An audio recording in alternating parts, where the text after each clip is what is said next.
Here you go, guys. Here you go. All right. Sorry about that, ladies and gentlemen. It is your favorite dark sorcerer here.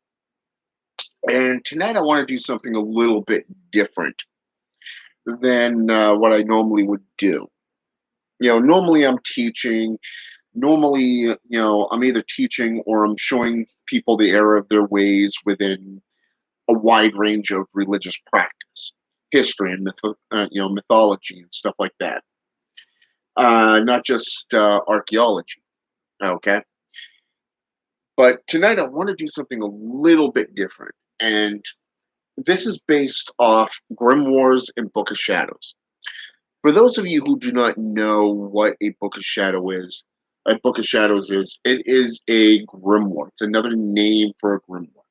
A lot of times when you look up these things, you'll notice that in certain regions of the world, it is known as a black book. Okay. So when you are in a coven setting, you have one main book, and that is the black book.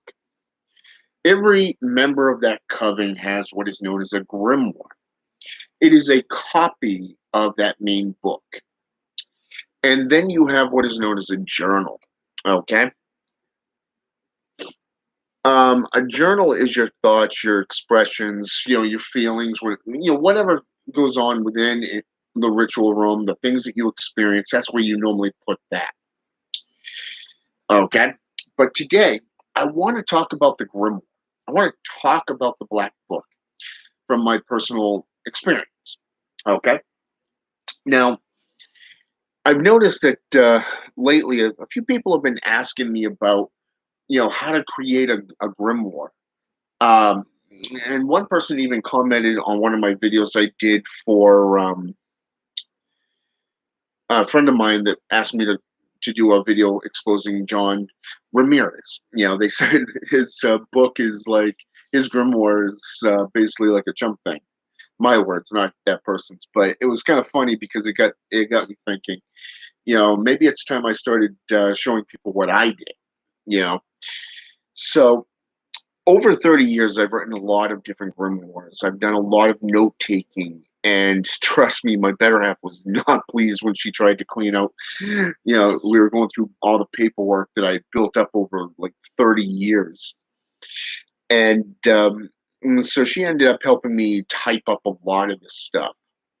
So, I mean, we got a lot of my notes and stuff, my journals, all typed up, and it's now on my laptop and stuff. So, that was a good thing. And then I started this new path within necromancy a couple years back, and I've developed a whole new set of things. So one of the things that I recommend to people when they first start out, you don't need anything too elaborate for a grimoire. It's just something that you have that you can work in. Okay. I recommend these things. Okay. They're very cheap. You can get them at Walmart, or the dollar store, wherever. Okay. Very, very easy to go and get. They're like $2, $3. Sometimes if you're lucky enough, you could probably find them for like 87 cents if they're on sale. And you can pick up a whole slew of them. So, but if you are interested in getting a grimoire, you can get them just about anywhere from Amazon to eBay. They're just blank paged, books, with different seals and symbols on them, depending on the tradition that you're into. And you can begin writing in them. For an example, right here, okay? 200 plus pages, right here, okay? And this grimoire, I've got everything from history to ethics, codes, alphabets, runes, histories, the witch's alphabet and the likes. And I mean, I've got so much stuff that just fills this from the patrons and spirits that I worked with. I wrote down everything that they are associated with and how they were viewed, you know, and it's very interesting because that was just this grimoire. Okay, this grimoire. Okay, this one here I specifically dedicated to um, spells, rituals, ceremonies, stuff like that I've done over the years. And then this one here was a book that every ritual that I've done, every historical aspect from a study perspective that I wanted to get into. For example, I broke in one page. I broke down the witch's oath. Okay, I drew the pentacle. I drew the pyramid, and I literally broke it down within their respective names, like Erie, Anderi, Beli, Naskeri, and Takiri. Okay, meaning spirit, water, fire, air, earth. Okay, or better yet, known as spirit. You know, to will, to dare, to be silent, and to know. Okay, and I went down into each one of these and kind of just broke it down into what they represented, each single one of these. Okay. It wasn't just from that perspective. When I did this, I had a vision of the triangle. Okay. The witch's oath goes along with the witch's triangle. Okay. And that's because when you fold up a pyramid, a five-pointed star, it becomes a triangle. Okay. You know it as a triangle of evocation if you're into occultism.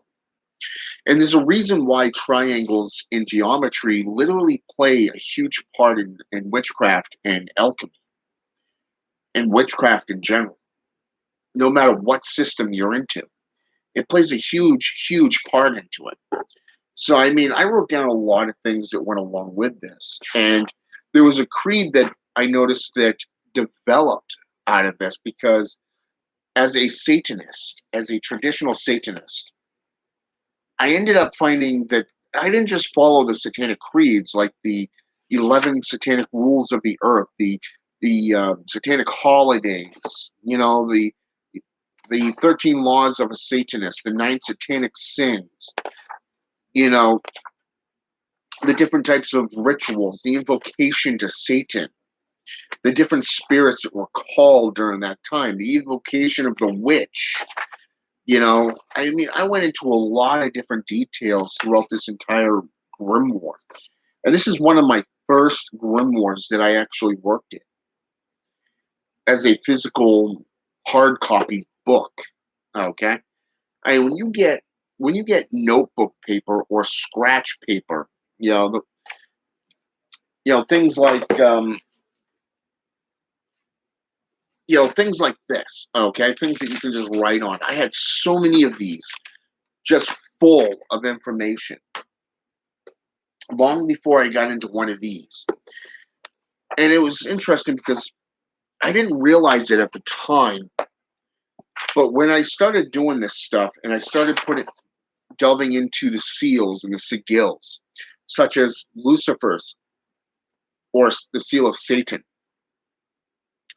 I put down what it was about: the pentagram, the Order of the Nine Angles one, the equal armed cross, and how it plays into spirituality and your unique view on the elements and the soul types, to the reverse cross, to the pentagram of Solomon, the goat of Mendes.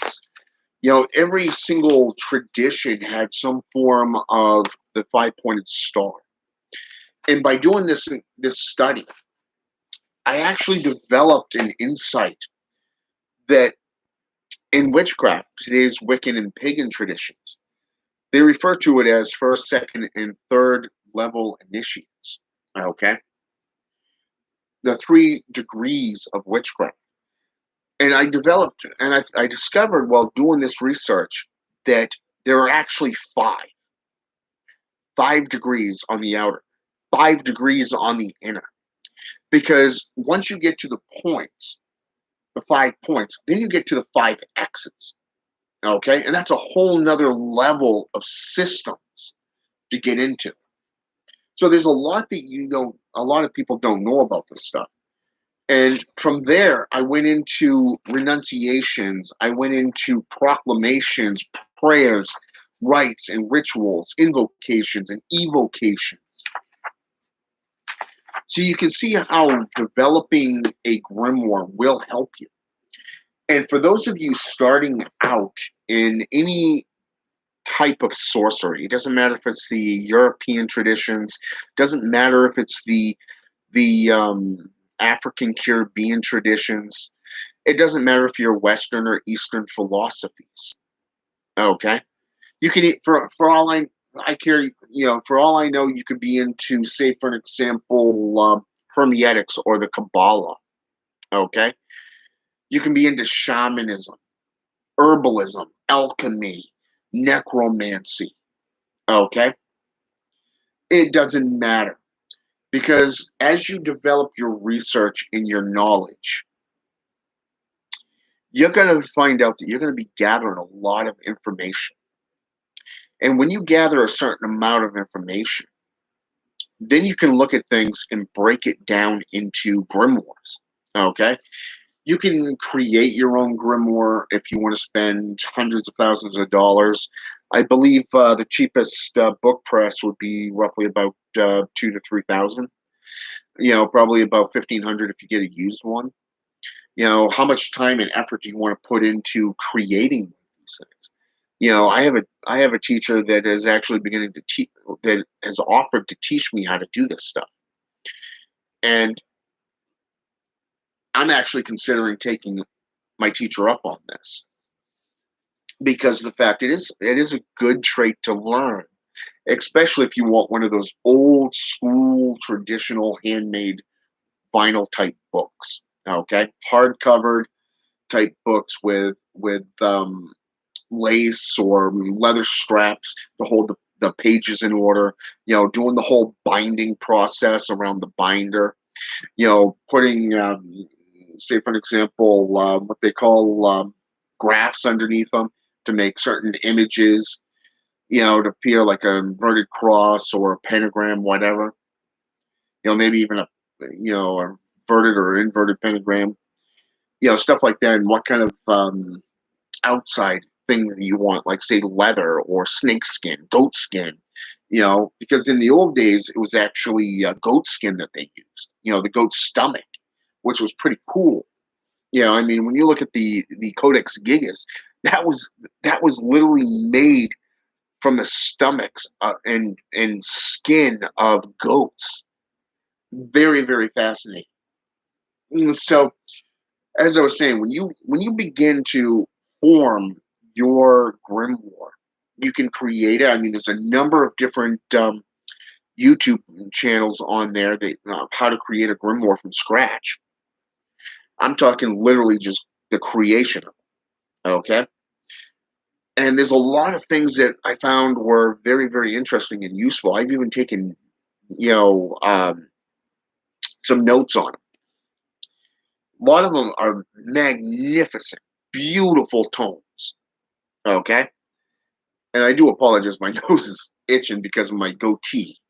One of the hairs is kind of rubbing up against that. It's like, "Argh."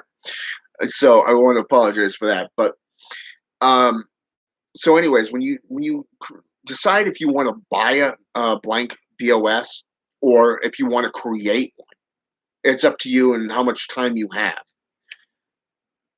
The only thing you got to decide is, do you want to do sections? How do you want to set it up? Do you want to put all your ethical stuff, like, say, the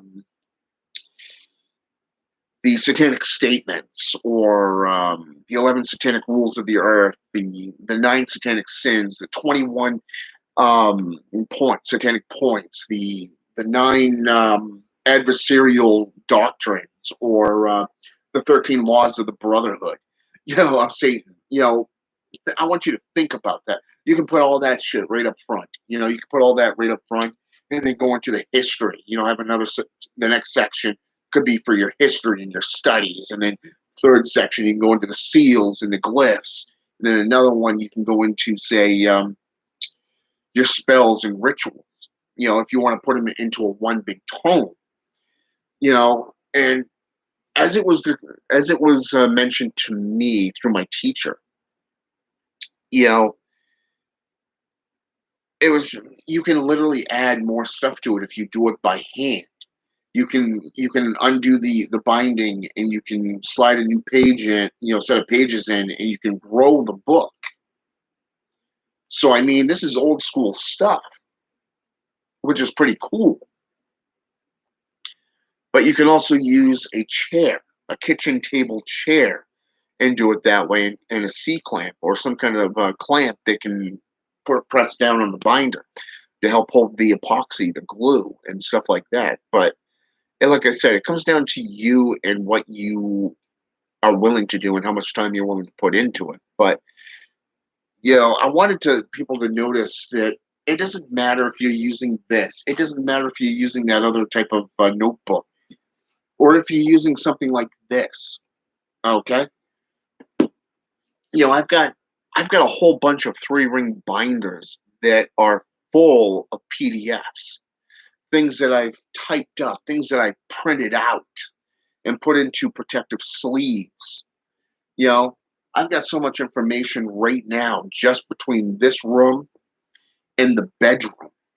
Okay, that would be one hell of a freaking grimoire. Okay, if I chose to put everything into one tome, but instead, I've been breaking them down. Okay, I've been literally breaking them down and kind of just separating them between tomes. You know, putting history and codes and creeds into one, rituals and rites into another. You know, and then writing out everything else in the third type of tome. Just kind of breaking them down. And here now that I have my own laptop, this is actually my first official laptop that I've owned. Not a hand me down, but my first real laptop. I finally upgraded. Okay. So I can actually go into Google Docs or Notepad or Notebook or whatever spell check. I can go into setting up different style formats and all that stuff. So it's actually pretty cool because I'm able to do a lot more when writing my essays and my my stuff. So this is actually a good step forward for me. I'm old school, okay? I'm not really technology wise, but my better half has been getting me further and further into technology. So, and with some help, I'm actually learning how to do this. Although I still wish she'd actually give me one of those books for dummies on this stuff. Just saying, it could really help out. And as one of my teachers and elders so colorfully put it, I'm very happy around a library. I love books, I love reading, and I love studying and practicing. So if I'm thinking about, when we get a bigger place, I'm going to have my ritual room and a library all in one setting, so I can do both in one room. So I mean, if this is something that you want to follow, if this is something that you want to do, I'd recommend doing some research into this. Kind of put some serious thought behind how you want to grow your practice, your individual practice. You can do it like I do. Hell, you can even do a works like, say, EA Quetting. Okay? I mean, you look how thick that thing is. And that's like what, one, two, three, four, five, six, seven, 8 books, 8 different grimoires in one. I think I paid like $117 for shipping and handling on that because it was $85 at the time. I mean, you consider his new gatekeeping grimoires for all 9 gatekeepers is like $300. It's like, no, was it? I guess it depends on which site you go under. If you're under eBay, it's around 300. If it's on Amazon, it's like 200. But when you think about it, it's worth that money. Okay, it really is. I mean, even if you go underneath Amazon and you type in blank BOS or Book of Shadows, you're going to come up with things from Wiccan, pagan, and satanic practices. Okay, so I mean, if you go underneath, say for an example, Luciferian Apotheca, um, they have blank, you know, grimoires that you can get into. If you go to Books of a Million, they have leather bound for like $50, and that's just for 200 what is it, 209 pages, I think, a blank pages, and it's leather bound. Not just that, but it's got, how should I say this? It's got one of those straps in it, but more so, it's got a bookmarker. So I mean, it's pretty cool. Now, personally, I've thought about that. I've thought about just getting one of those and filling it up, but in the long run, I want all my collections in one area. And eventually I'm going to put out all my writings and studies just in one fell swoop, probably in a tome, much like in like what S. Ben Cayenne did, all his writings in one tome. So all his essays in one tome. I mean, hell, even Anton LaVey did that within The Devil Speaks and The Devil's Notebook. But still, these are tomes, these are personal practices, personal thoughts that have been put down on paper. Yeah, I mean, I've already got 3 essays done, and I'm working on my fourth right now. Okay, I'm already about almost 1,000 words in just on my fourth essay. Okay, I literally had to get rid of a lot of it just to redo what I did in a different manner. So I mean, eventually, I'm going to make a grimoire with everything that I practiced, everything that I've gathered, and I'm going to put them into one fell swoop so that you can learn from it. Perhaps even add to it on your own. Maybe it'll lead you into things that I never thought of. Who knows? But like I said, for now, what I would recommend is get under YouTube. Okay, type in how to make a grimoire, and watch some of these videos. I mean, this is one girl that makes them from scratch. I mean, she spends like, what is it? I think one of them took like 36 hours. 36 hours. Can you imagine spending 36 hours creating a grimoire from scratch?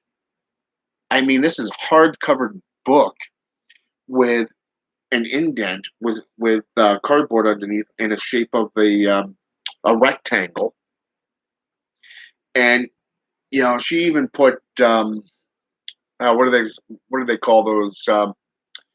Women like to use those little sprinkle things, like the sparkly gold and silver stuff, the flakes. And she used a lot of glue, and then what she did was she just swept away the stuff that weren't on the glue. So I mean, her insight into creation of grimoires is magnificent. I mean, a lot of it, you know, just from what my teacher was saying, describing to me, tools and stuff like that, stuff you can get at Hobby Lobbies, things that you can get from some arts and crafts stores or some mom and pop stores. But at the same time, I mean, if you want something good, you can get it off Amazon, eBay. Go to some of these old mills, the paper mills, and probably get something cheap there. I wouldn't say cheap, but you'd probably pay a pretty penny, but still, it would be worth it. So, I mean, there's a lot that you can do. And the first step, like I said, that I would recommend is go underneath them and just check out how to create them. Type in how to make grimoires. You know, watch some of these other individuals. I mean, the Witch of Wonderlust, for an example, she actually showed her grimoire, her personal grimoire, and how she did it. I've seen a few other practitioners who have shown their grimoires and how they've not only created them but set them up within sections. So there's a lot that you can do. There's a lot that you can research into Google and all that stuff. Type in the black. What is a black book within magic or sorcery? What is a grimoire? What is a journal? What's the difference between them? Do your research. Do your research, study it, practice it. And when you're ready and you have enough information, put them together. I mean, just between these three grimoires, let's say, for example, if I put these three together, that's a pretty thick book right there. That's roughly about 600 plus pages full of information already. Okay? But people on one of my videos was actually poking fun at my grimoire. In fact, he was also poking fun at my rings. But as I poked fun back, he was actually reciting a Hermetic type prayer. So, to be fair, it was one of those jokingly moments. But still, if you want to sit there and pick on somebody on their grimoire, you might want to make sure that they're actually doing grimoires. Okay? Personally, I use notebooks at the beginning. And the reason for that is that this is more like a rough draft. Okay? When I'm doing research, like right now, I'm doing research on into curses, hexes, the various different tools and methods through necromancy practices from various different traditions. Most recently, I was getting into the Christian aspects of demonolatry, seals and glyphs, things that were considered to be magical alphabets, such as the seven tablets. Okay, within the in the book of Revelations, and it was kind of cool because you got the seven bowl judgments, you got the seven tribulations, and the seven trumpets. But in this case, they were the thing that I was looking up was the seven tribulations, and it was very interesting to see how they relate to curses and how they relate to an actual code of ethics, if you wish. So, I mean, when you get into this stuff, you're going to see a whole bunch of things that are just plain magnificent. So, when you do this, contemplate, think, envision. I would recommend meditation, focus, calm yourself. Seek spirit's guidance and help on how to do it for you in your particular practice. If you're into the African Caribbean, you may be working with the Orisha, maybe Santa Morte or the Loa. Okay. If you're into Middle Eastern, you're probably getting into jinn magic or the Devi. Okay. If you're into India type source of black magic sorcery. Okay. Um, Jinn also plays a huge part in that region of the world too. So, especially if you're going by Buddhism practices. Okay. If you're into Satanism, you're probably working with demons, fallen angels, stuff like that, Grimoire systems. So you really want to talk to your patron or patroness and the spirit that you work with the most and see if they'll guide you, give you some insight, much like a muse would do in folklore. Trust me, it works, and you'll be better off for it because it's better for your record keeping. But I would also recommend that you also keep a digital copy because of the fact that if something happens to say your home, like say for example if it burns or if you have to pack up and leave in a hurry, you grab your digital and you have everything with you. Okay, you don't have to sit there and pack all your books and try to rush out at once. It's right here. Okay. And trust me, it has been known throughout the ages. I mean, the Shem priests, for example, were sometimes run out of town after doing necromantic rites and rituals.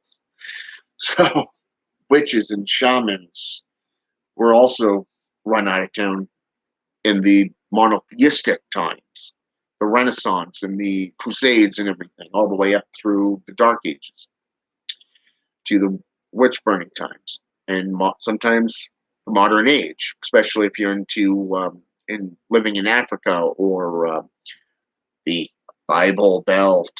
Okay, because there are witch hunters still.